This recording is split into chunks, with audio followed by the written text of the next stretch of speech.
and welcome to Open, the one and only show that opens the Bronx and the rest of the world to you. I'm your host, Daren Jaime, and today we'll update you on what's happening in and around our borough, as well as across New York City. Well, coming up on this episode of Open, we're going to highlight several impactful segments that have happened over the last couple of weeks. We want you to stay tuned because this and more is coming as Open starts right now.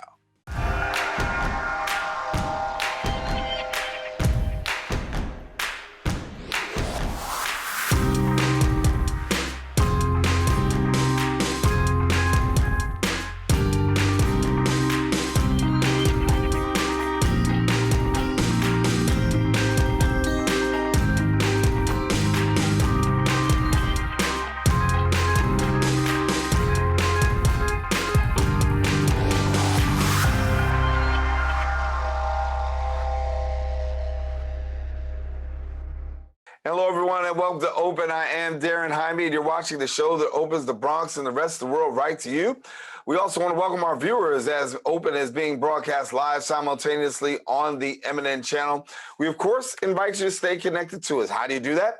Well, our social media platforms at BronxNet TV, and then also our website at bronxnet.org. Well, approximately 6.5 million people ages 40 and older in the United States have peripheral arterial disease. Now, PAD is a circulatory system condition that's caused by the gradual buildup of cholesterol plaque in arteries. We sat down with the chief medical officer at American Endovascular and Amputation Prevention, Dr. Elsie Koh, to discuss the possible treatments available for individuals who are suffering from this condition. Let's take a look. Thanks for having me. Thank you. When we talk about 6.5 million people, that is a large population of people. And when we talk about PAD, it's something that so many people may not be so familiar with. How common, how prevalent is this in our community?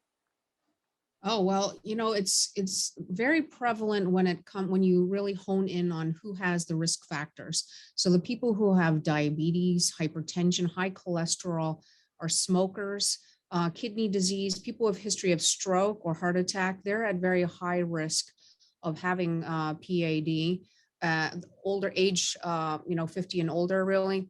And it's really important for you to get some screening from your doctor if you have some kind of leg pain. If you're walking down the street and you have to stop because you develop pain in your legs and you can't go any further and you have to rest them before you go on, that's one of the first things that we think about. And when we talk about this here, let's talk about some symptoms, because for many people, they may not be so familiar, but what are the symptoms of PAD? So there's a range of symptoms from when it's mild to when it can be very severe. So like I said, the earliest sign is what we call claudication, which is pain on walking or doing any kind of exertion in your legs.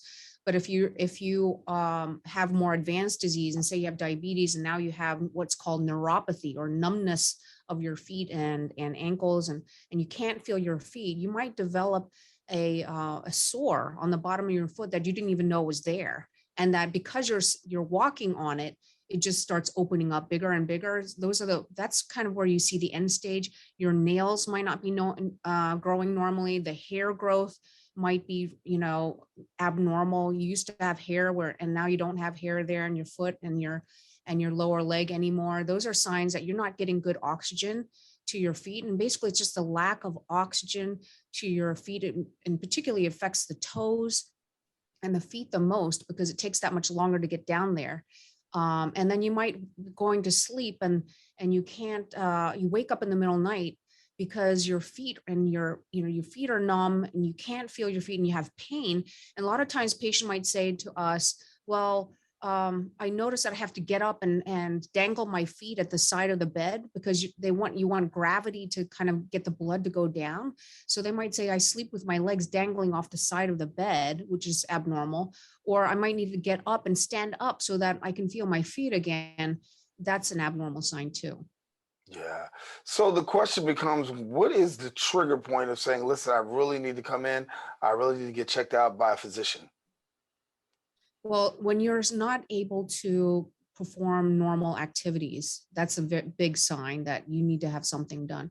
Certainly you should be having your physical every year with your physician and telling them and being very mindful and writing notes down before you go see your doctor of things that you want to ask about, because sometimes you go there and you forget, oh, I should have asked them about my legs.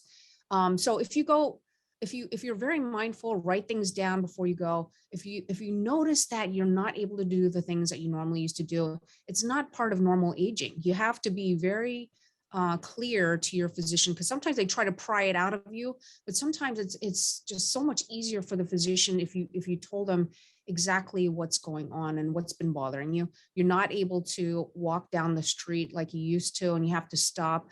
Your friends have to wait for you until you catch yourself going. It's kind of like, right before you have a heart attack, you might have chest pain and you feel like something is going on and it might be your heart and you don't know. It's the same thing with the legs. The same disease that affects us when we get a heart attack or a stroke is the same disease. It's called atherosclerosis of the legs. And it's what we call, it's almost like angina, or if anyone heard of angina, you might call it angina or angina, which is the pain in the chest that's related to not getting enough oxygen in your heart. Same thing happens to your legs. Yeah. We know that one of the things that happens sometimes as a result of this is amputation. And for the American Endovascular and Amputation Prevention Group, you guys are also considered limb salvage experts. So can you give us a little bit about why you're considered an expert in this field? So Daren, that's a really, really good question. And sadly, not every doctor is the same. And I think everybody knows that. Like, I like this doctor, I don't like that doctor. Not everyone has the same skill set. What we've discovered, just even, very recently, cutting edge is kind of what we do. We are super specialists. We're not just interventional radiologists and vascular surgeons, but we really hone in on this kind of disease. And what that means is that we are skilled to do things that the community hospitals and even academic centers may not be able to do. We see their failures. What we do that's different is that we have tools that are so tiny, the tiniest, the skinniest wires, as thin as your hair, that we can wiggle down all the way down from, where we access the artery. We go into the artery. We're basically plumbers of the human body, and we basically thread a little wire along with a tiny straw, like a catheter, down your artery to open up the blood vessels down to the toe level. And a lot of doctors, if you ask them, do you treat blood vessels below the knee? Do you treat the arteries below the knee? And if they say no, then you know that they might not be the right person for you. So we actually go down. I mean, I just came out of the OR today and we were treating blood vessel in somebody who has a big ulcer in their heel and it hasn't been healing. And he's got the tiniest arteries around the foot. And we got the wire to go all the way down almost to the forefoot and around a loop. And we use a 1.5 millimeter balloon, which you can imagine, it's so tiny, but we can see it. And that's what makes the difference. Yeah. And so we hear a lot of times people are in need of an amputation. But for someone who's out there, that could be, it's emotionally, psychologically, it's a traumatic thing. But talk to us about when somebody is diagnosed with an amputation. Is that final? I'm so glad you're asking all the right questions. So if you're being told that you need an amputation, I would give us a call, or you have a family member or a friend, because we have been able to save patients from amputation about 80% of the time, which is pretty high. And the rate in the United States is a little bit sad. And you would think that we all have the same kind of level of care across the US. We don't, but, and patients don't know this. They don't understand this, which is why I'm glad we're talking about this. About 2/3 of patients who are told that they need an amputation never even got a chance to see someone like us. Never even got a chance to see an interventional radiologist or vascular surgeon who can do these procedures under X-ray guidance. It's minimally invasive. We're not cutting you open. It's through a tiny little hole. We put a Band-Aid afterwards, we're done. And we're basically doing plumbing work through tiny needles, wires, and catheters that go down to the skinniest of blood vessels and open them up with balloons and little rotors. And we can save 80% of patients from getting amputation. And we've had patients coming from Pennsylvania, all the way up to New Jersey, who found us through a support group, and an elderly woman, her son brought her in. There's a testimonial that you can see on our website, and we saved her from getting her leg cut off. Yeah. And so in this, what do you consider to be the difference maker? I mean, you shared a little bit about it, but when 80% is a huge number. So when you break that down, what do you find to be the greatest difference maker for you? So the difference maker is we're able to go down to blood vessels that a lot of other doctors don't. So a lot of doctors like to stay in the thigh and treat those blood vessels because they're bigger, it's easier, you can get the patients in and out.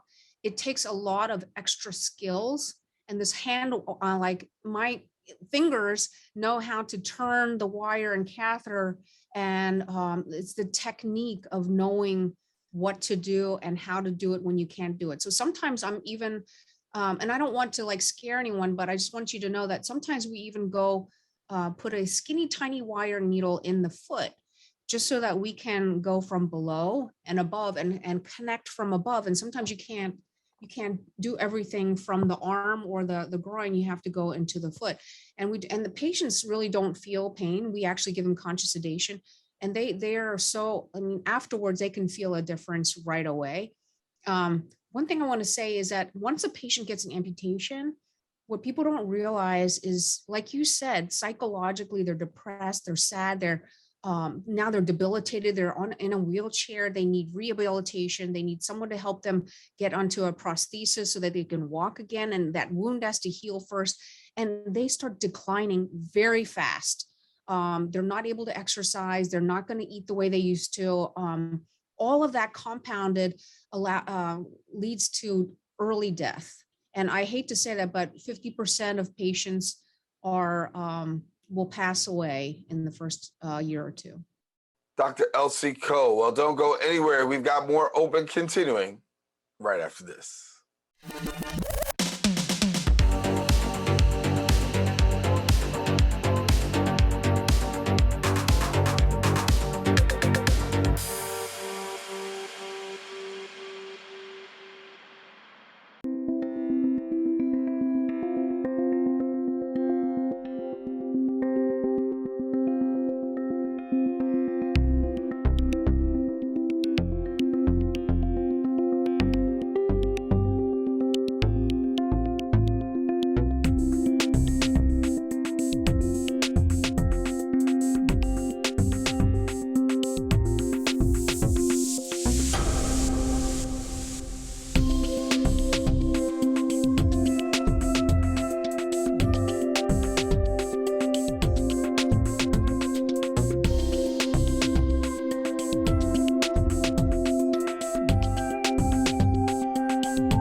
Welcome back.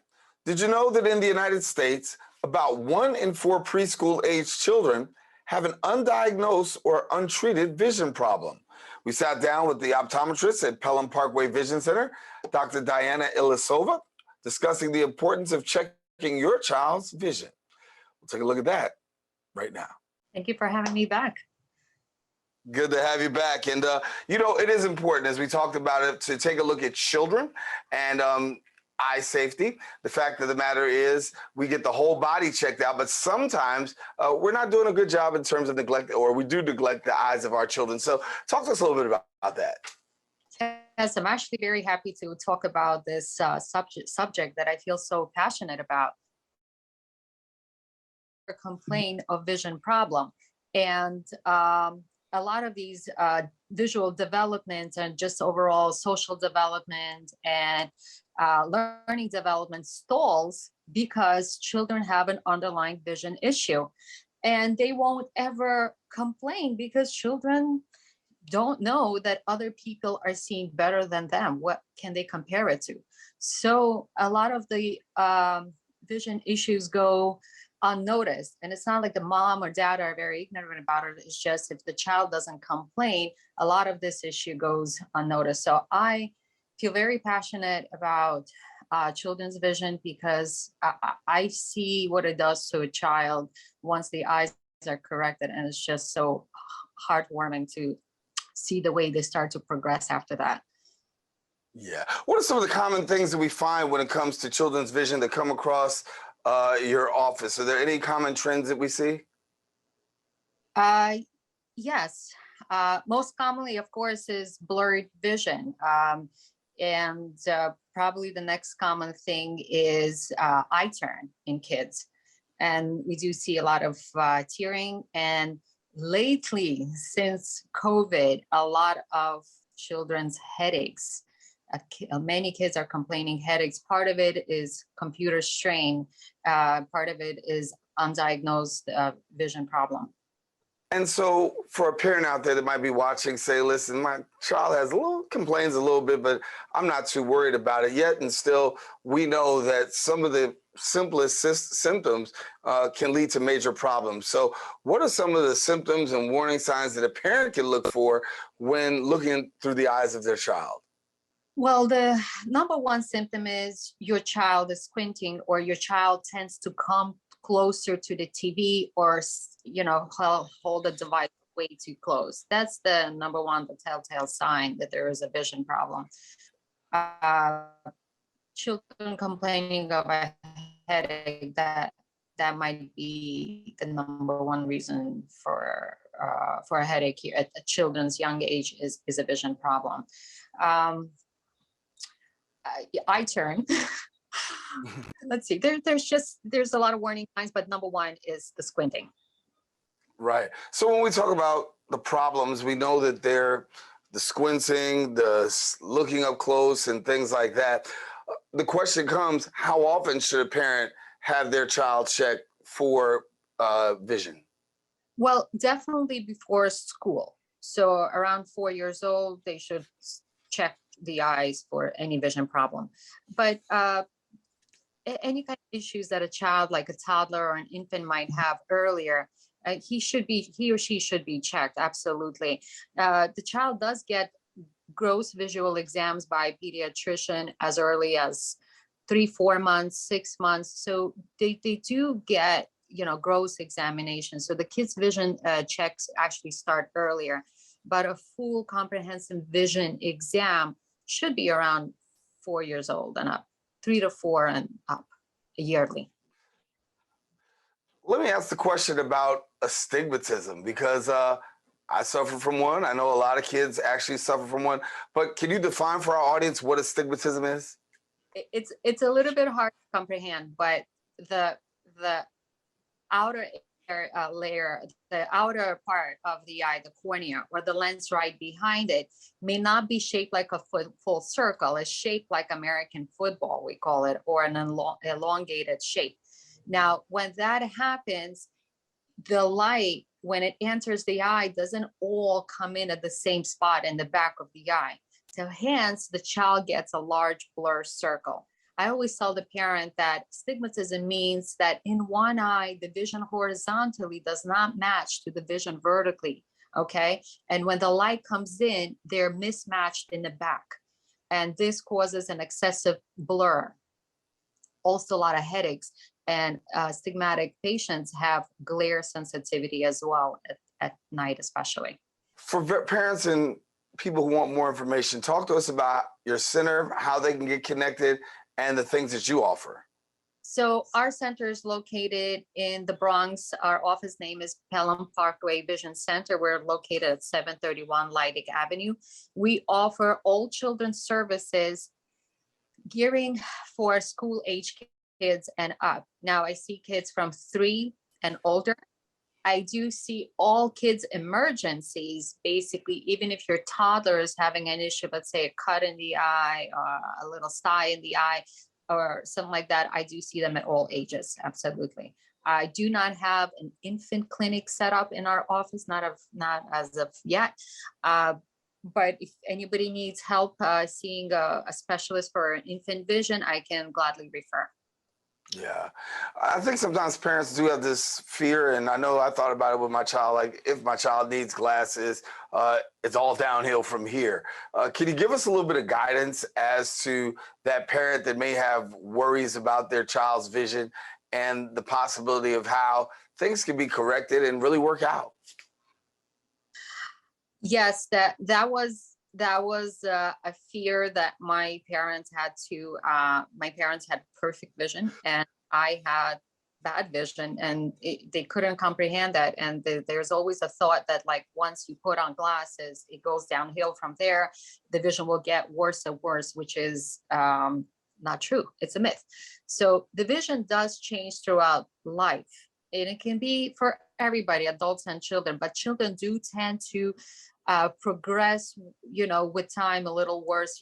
We're in a technology age, so the kids' vision does progress slowly over time. Now, those kids that do progress faster, we have ways that we call myopia control, where we slow down this progression. I always tell parents, vision problem is the worst problem a child should ever have. There's so many worse issues that a child can have. A vision problem is not a big problem. A child is still considered healthy. So that stigma of wearing glasses should be slowly dissipating. It's not a big deal if the child wears glasses. In fact, some kids actually like it to wear as a fashion statement. With time, if the child is not comfortable with wearing glasses, we can put them in a contact lens. In the future, they can do some LASIK. But it's all I tell parents, that don't fear it, accept it the way it is. Check your eyes, check the child's eyes yearly. And we'll try our best on our end to slow down this progression so the child doesn't get, stuck with a hefty prescription as he or she gets older. Dr. Diana Ilyasova, thank you so much for sharing with us. Certainly great information. Hopefully parents will take advantage as we're in the summer months, getting their child ready. As of course, August is Children's Eye and Health Safety Month. Thank you for being with us. Thank you so much. Enjoy the summer, everyone.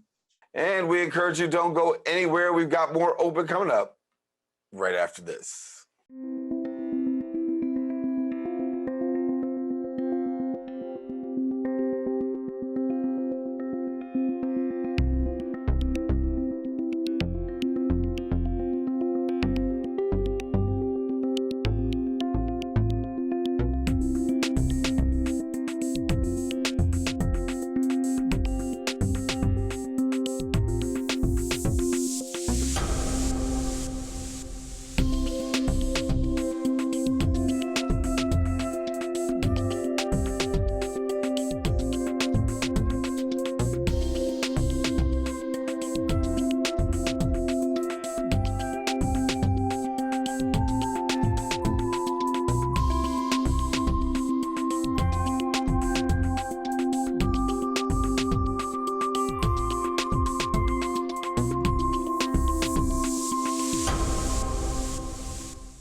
welcome back. Our next guest story is nothing short of iconic, going from transformation, from being homeless to being a 3-time #1 best-selling author. We talk with the CEO of Perfect Pitches by Precious Williams, about her book, the Pitch Queen book, and then also her journey about having the killer pitch. Let's take a look. I got to say, Precious, first off, I was talking with my producer, and you honestly were the last segment that we did before the pandemic. And so literally in a couple of years' time, things have just dramatically changed for you. I mean, for real, I mean, hey, you got to go out with a bang before the pandemic, right? You got to come back in with a bang. So yeah, and I had such a great time when we spoke before, and I got even more to tell you now. Well, glad to have you tell us a little bit more now. So as we talk about now, I mean, let's talk about where you are now. You've been able to take your pitches and your brand elevation to a totally another level. Definitely. And so I have a book coming out called The Pitch Queen. And as you remember, the last time I spoke with you, I had written 3 #1 best-selling books, the Bad Bee and Power Pitches for Women Entrepreneurs and Speakers Only series, Pitching for Profit. But with The Pitch Queen, I have stepped into another realm of really showcasing for companies, corporations, nonprofits, and foundations, and even those who are seeking media, how to really get it in a totally different way. And so I'm taking people back through my life and giving them stories they've never heard. Some people think I was just homeless and a severe alcoholic, and that was my story. And then breaking through, it's like, no, there were so many stories that happened before that I want to share with others, because my story was not perfect. My pitches are, I am not. And so in this book, I want to inspire. It's not like self-help, but it's kind of part memoir, part inspiration, and showing others you can make every mistake in the world. You can fail a lot of times and still wind up on top, because persistence beats resistance. There's no way I should be where I am today. And with that story, one of the greatest things that has happened is that I'm speaking at BMW on September 1st, 2022. And for those who don't know, September 1st, 2018, I walked out of the Bowery Mission Women's Center. I walked out of homelessness, September 1st, 2018. And 4 years to the day that I did it, I'll be in BMW in South Carolina, gracing the stage in front of thousands and sharing the power of the perfect pitch. And then on top of that, there's a billboard in Atlanta. My billboard for the Pitch Queen is already in Atlanta. I'm receiving a Lifetime Achievement Award in business. I know I'm 43. I get it. I get it. But what I really love about this award is not just my successes, but what I've been able to do behind the scenes for a lot of people being their secret weapon. And they're coming to honor me. And as you know, I graduated from Pelham College, where Zahara Jolie Pitt is the student. Now I just want to make sure y'all know. And yeah, and even with being the Pitch Queen, I had an opportunity to shoot a new television show for entrepreneurs on the West Coast a few months ago. And we're having the premiere on October 7th, tentatively in LA. So I get to walk a red carpet for real. But my journey has been about showing others how to give birth to their next beautiful now. Right now, whether you have a Brazilian butt lift or not, or you got 6-pack abs or not, whether you're older, younger, I want you to take the things that people say are your flaws and make them your secret weapon. And that's what I did to become not only the bad bee with a power pitch, but now the Pitch Queen. Well, when you talk about pitch, I want to talk for a minute, because what is, for some people who may not be so familiar, what is the pitch?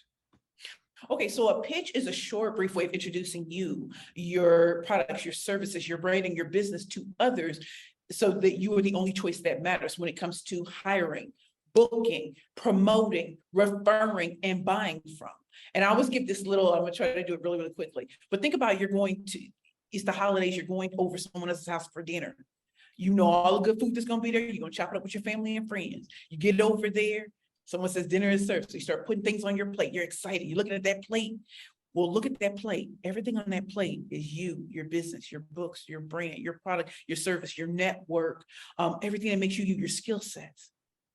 But when, after Grace has said, whatever you put your first fork in, that is your pitch. So out of that big plate that we all have so many great things that we have, but a pitch is a juicy morsel, a taste of more to come.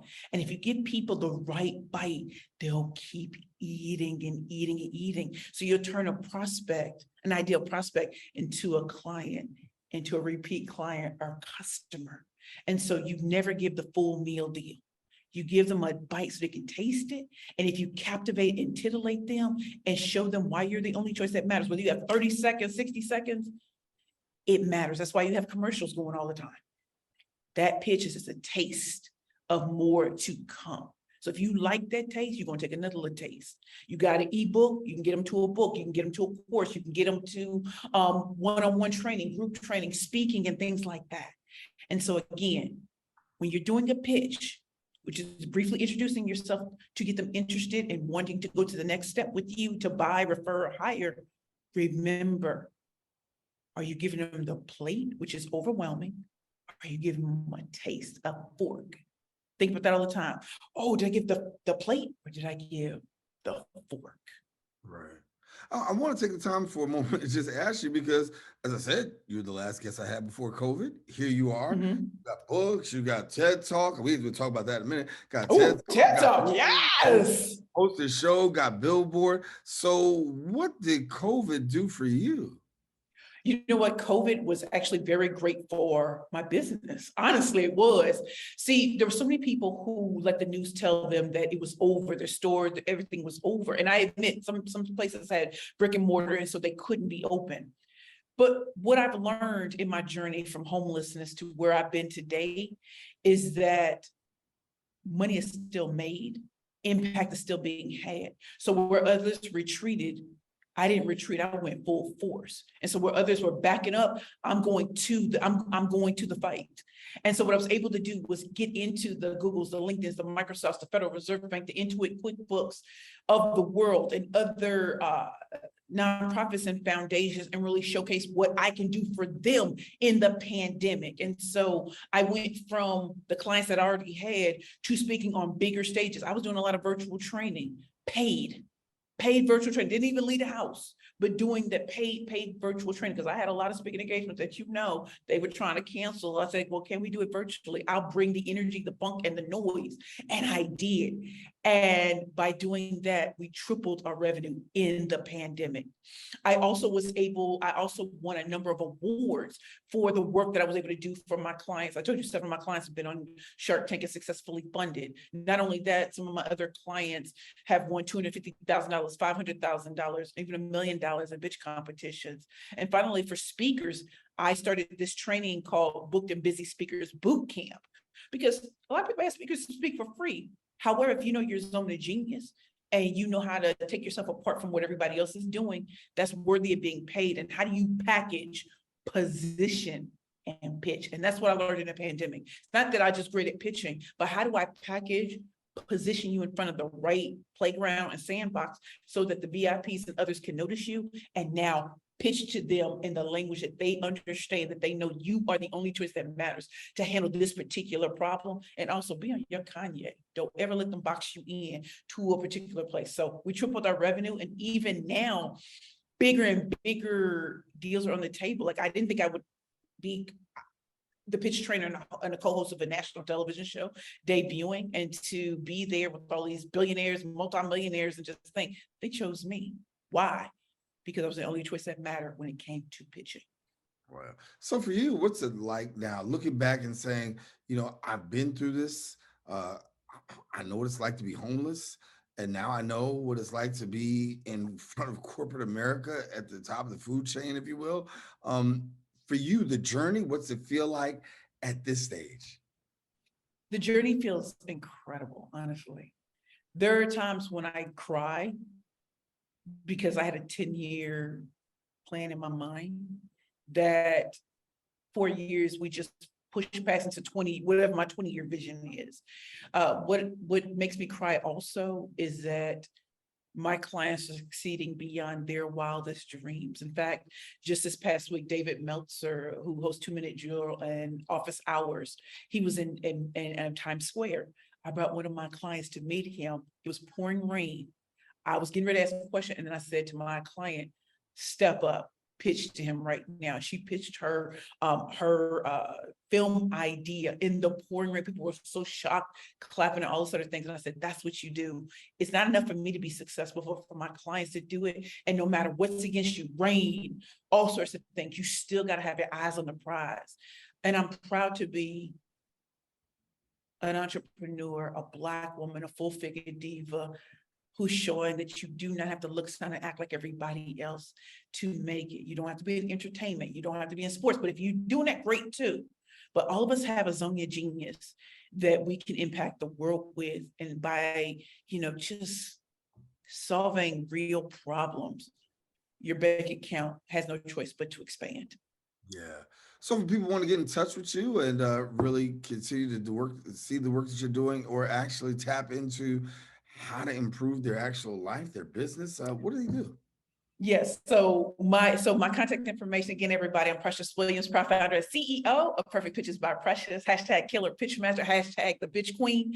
My website is www.perfectpitchesbyprecious.com.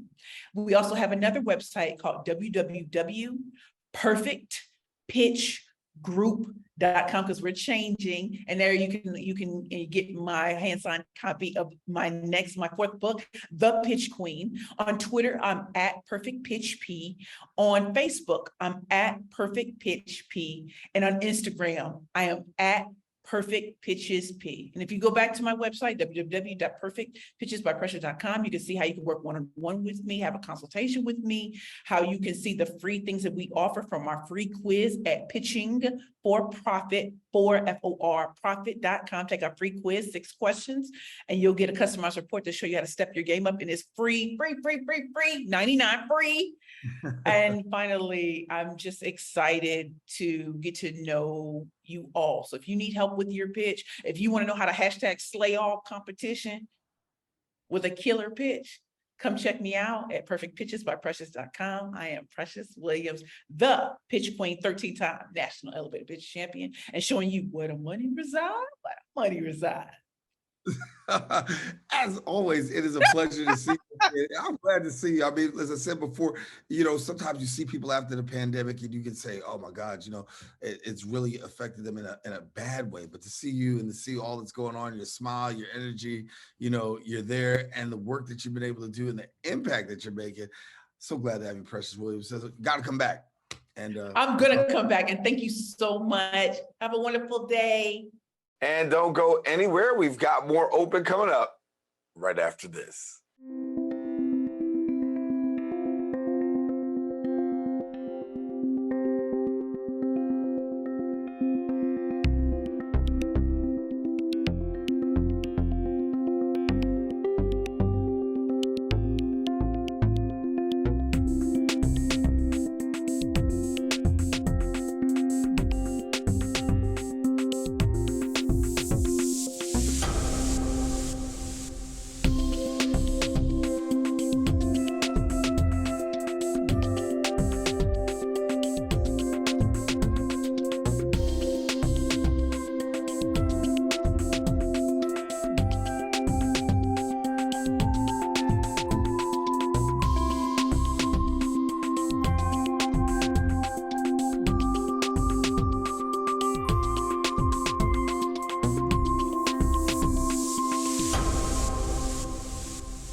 is true that many Americans do not even realize the key role that a credit score plays in buying a home or taking out a loan or even getting that car that you want, and maybe even applying for that credit card for the first time. We spoke to the founder and author of the School of Credit, Flame Newton, who gives us information on how to understand and then build your credit. Hey, what's happening? How y'all doing out there now? How I'm you doing- doing? How you doing? I'm doing good. I'm gonna do even better once you help us out here. So when we talk about this here, talk to me for this. Many people don't even understand the magnitude of credit. A lot of people think that you have to have the money, but there's a difference between credit and money, and credit really matters. Oh, it sure does. On a plethora of different levels. One of the things is that I like to make sure that it's clarified from the beginning. And is that there's this thing called cash is king, right? And I'm not here to dispel that or go against any of that. Cash is king. Cash is king. There's no doubt about cash is king. But if you've ever played chess before, guess who protects the cash, right? Guess who protects it? It's that queen, baby. That queen is the protector of all cash money. And so that queen here, and that is our credit. So the credit protects the cash. And that's what we get into a little bit of like. Yeah, so talk to me about credit as a whole. You know, a lot of people go in and they only find out about the importance of credit after they've unwrecked it and they need some help. But it's easy in some cases to really break your credit down to a place where you lose credit, harder to get your score back up. But you do a good job of helping people really understand the nuances of the whole credit game. Man, one of the things is that I always like to share this how this whole thing works, right? And it's a system. So that system is everything, right? How is this system being played? I'm going to show you in 4 easy steps about what it takes and how do you guys understand it. Number one, the number one component, I want you to write this down. If you guys are listening from wherever you are, right? I want you to write this stuff down. I want you to tune this. I want you to play this back over and over and over, right? I'm gonna get into the 4 and I'm gonna get behind it. Now, the first thing that you gotta understand is that is you. You are the first piece of this puzzle. And so the way that I want you to understand this in its entirety is I want you to take a chair. And if you have a chair has 4 legs on it, right? In order for that chair, for you to sit in that chair, all 4 legs must be equally yoked on that chair to sit down. So the first one is you, right? What is you? Everything that supplies you. The second thing is the lender in which you plan to borrow from. The third component is the credit bureaus, which the lenders send information from. And the fourth is actually the credit scores, right? Which the credit bureaus will send over to the scores to get a numerical number, which goes from anywhere between 300 to 850 and during the FICO system. And so once you understand that completion of that, of how it works, then you will understand that is the entire system which can bring you out. So I can't wait to tackle that in too. Yeah, so get to me about fixing my credit. There's so many people who say, listen, you know what, if I could just get that, you know, that 800, if I could just get that 775, that 750, I'd really be okay. Talk to me about the tips about building your credit back up. Oh man, love it. And this is where I want to stand at. First off, if you're in here now, you're talking about a credit score you lost. So I'm gonna let that be first and foremost. To anyone in here that's thinking about a credit score, you've already lost the battle. It is not about the credit score at all, right? What it's about in this entirety, right? What it's about in this entirety, right? For you to look at this, I want you to always think of a person that loses weight, right? If you're trying to lose weight, most people never lose weight when you're losing weight. What occurs is if you focus on these 2 strategies, which is eating healthy and working out, during the course of that process, guess what? You eventually lose weight.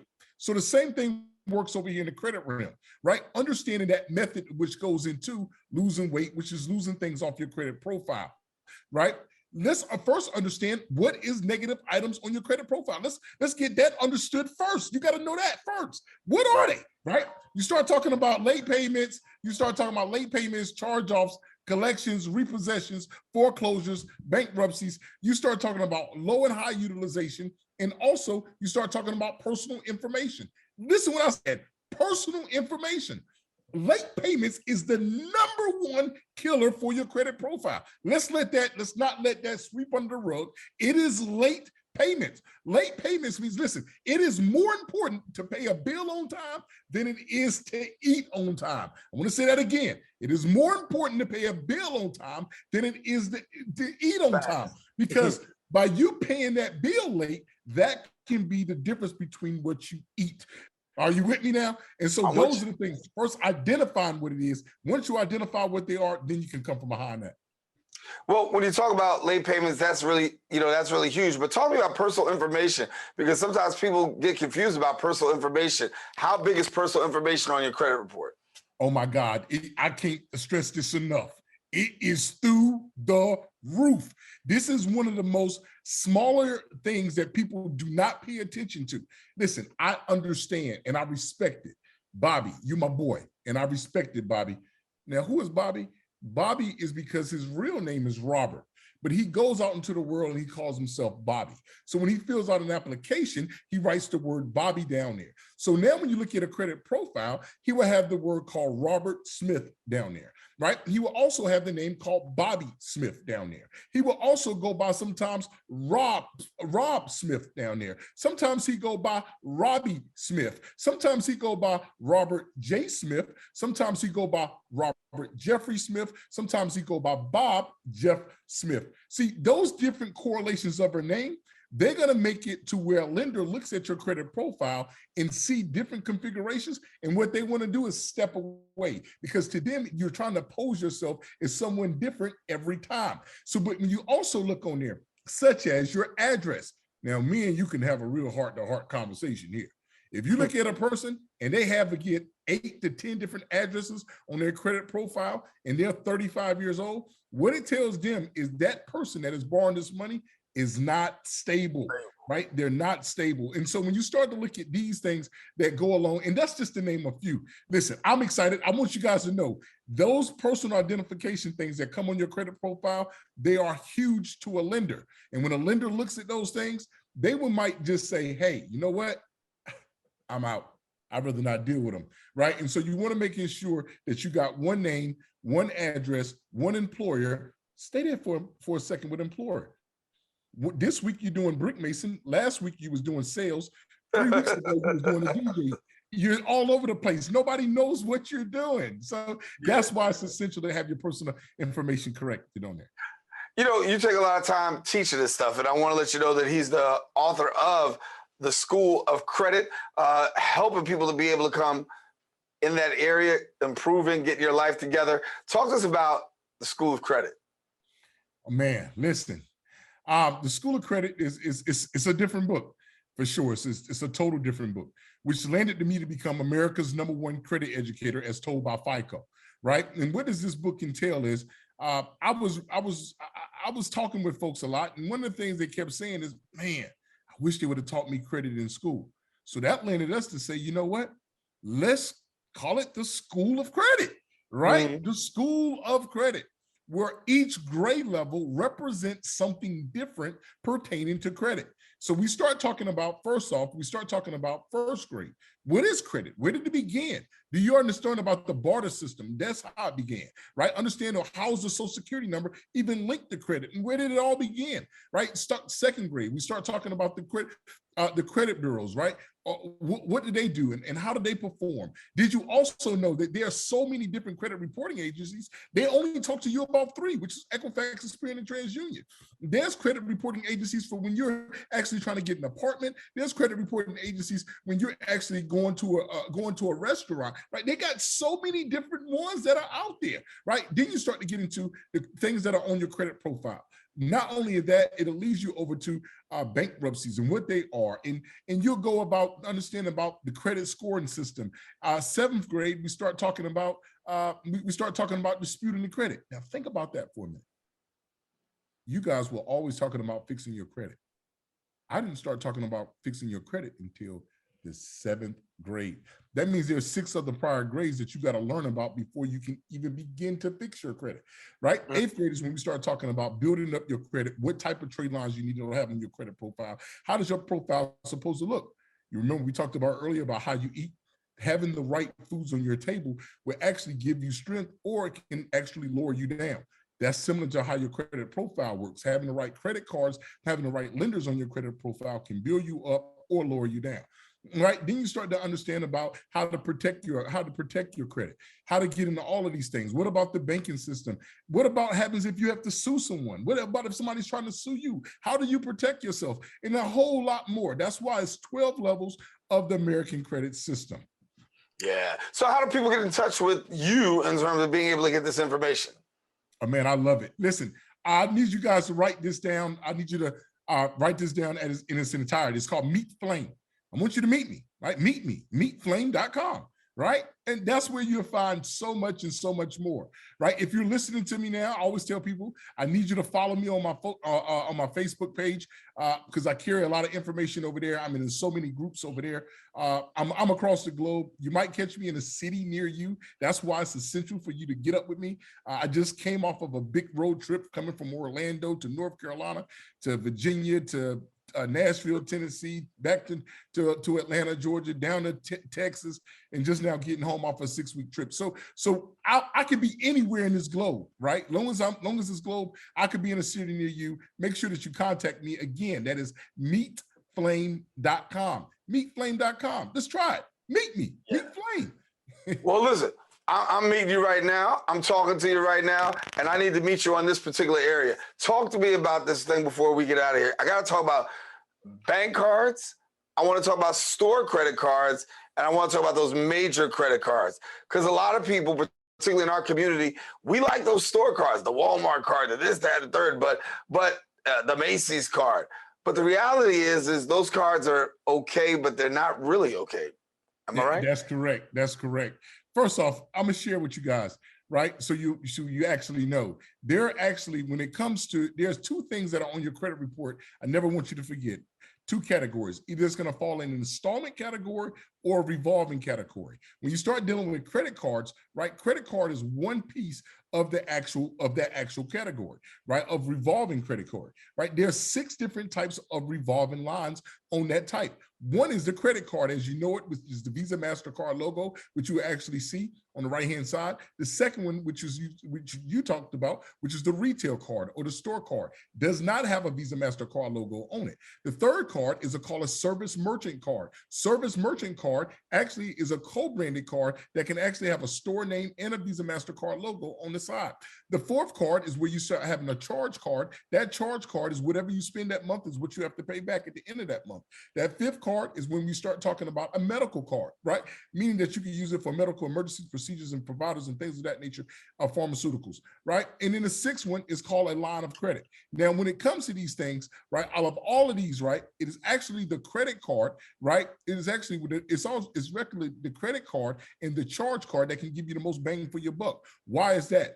Anytime that you're using your credit card, you want to make sure that you're actually receiving benefits from it, whether it's from your gas, your dining, whether you're actually are going to the grocery store. All of these different perks pertaining to where you're using your money at, you can be getting rewarded for it, and those rewards become points, and they become free vacations for you. But when you're using those retail cards, the most benefit that you're going to get from those is probably getting 5% off today by using it if you went to a local store under that manner, right? So when you got to understand about how all of these cards work and what can be stacked up against them, it is actually the credit card because that's going to give you the most benefits and the most protection pertaining to you. Have you ever bought something and didn't have to return it? Think about going to Lowe's and you went to buy a stove or oven because yours went out. When you went to go buy that stove or oven, the moment that you brought that oven home, you're under the confinements of what? Of Lowe's actually return policy. Lowe's return policy may actually be 90 days out, which means that you have 90 days to return that product or something if something was to happen. By you using the right credit card by going to Lowe's, that may add an additional 6 months to it, which now gives you 9 months on the protective services on that. When something goes out 6 months later, you can then return it and get you a brand new one again. So listen, it's so much and so much more that we can cover when it comes to this stuff. Yeah, well, I got to bring it back, man, because I'm out of time on this segment, but that's why I wanted at least the audience to have an opportunity to be introduced to you, Flame Newton, to be able to help us, the author of The School of Credit. Again, Flame, thanks for being with us, my brother. I appreciate you, and we got to bring it back. Thank you, man. Thanks for having me, man, and I appreciate all the work that you guys are doing. Flame bringing the fire when it comes to that credit. Make sure that you get your credit improved, and hopefully you got some tips to get things right. Well, we've come to the end of our show today. Want to thank all of our guests for joining us, but most of all, you, the viewer, for tuning in. Now, if you missed any part of today's show, of course, you can catch the Recablecast on BXRx Channel 67, Verizon Files Channel 2133, or anytime on the web at bronxnet.org. Now, if you're looking for a brand new episode of Open, come back on Friday morning. My girl, Rena Valentine, will bring you the best of arts and entertainment. Until the next time we meet, I'm Daren Jaime saying take care, God bless, and most of all, keep this channel wide open.